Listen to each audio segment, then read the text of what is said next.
I have to tell you, I mean, you make a very good point. 5 years ago, would this fit into the network landscape? I mean, things have obviously changed. It's not just network. It's not just network and cable. It's not just network and cable and streaming. There's so many opportunities for people to be entertained, to get content, to see it not just from this country, but also from around the world. So I think the folks at ABC realized that in some regards they had to step up, but not just step up in terms of cable.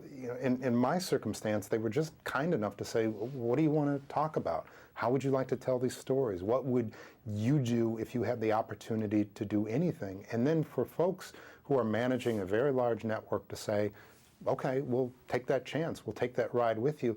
That was very, very special. It was a really wonderful opportunity in my life, and made more so by the fact that that started before a lot of the really special things that happened to me over the last year. So, before All Is By My Side came out, people were saying, how would you direct? How would you tell these kinds of stories? It was a really, really special opportunity, and I hope that the audiences that come to it realize that and feel the care that we put into it. What did you want to do? American Crime. It's like an explosion, and it looks like you're following the fallout in all directions of this thing. Well, as you say, the subject matter just in its title alone sounds very expansive, but in some ways I wanted to be very reductive with the storytelling, to really be about people, to really be about families, to be about faith, to be about how they perceive the world and have those perceptions upended a little bit, and following those individuals throughout the course of events. We get so used to in television the idea that these things wrap up very neatly in a very finite amount of time, when in reality, at least in this country, it can take months, if not years, to even go to trial. So what's it like for an individual, day in, day out, week in, week out, to have to deal with these kinds of events? I hope and believe more than anything, it's not just about preaching to people, but really trying to reach them on an emotional level. You said this country, and I wanted to ask you, seen from outside of this country, a lot of times it seems that crime, which is part of the culture obviously, is treated in very much black and white, good and evil, without maybe the nuances that it certainly looks from the pilot that you were trying to delve into, and the context, right? Yeah, absolutely. No pun intended. I didn't want the show to be merely black and white.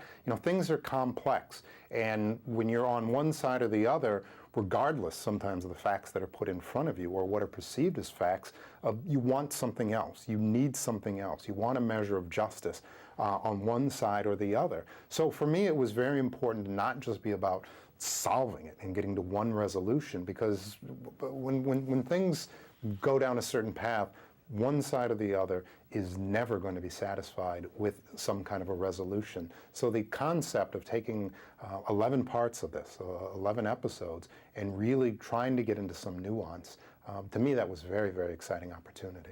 Did you have any specific points of references? Of course, it's great literature and film and about crime in this country. There were many things. Some of them were, because this is a narrative and this is not true life events, there were absolutely some things, and actually some things outside of this country. When I was a younger man, my major in college was East Asian languages and culture, and two films that really impacted me were Mizoguchi's oh my gosh, I'm blanking on the name. Well, one is Kurosawa's Dodetsuka Dan, and the other one was Ugetsu Monogatari. And those were two stories, one dealing with, literally and figuratively, the ghosts of the past and not being able to move away from things, and the other, a central unifier that the universe was revolving around.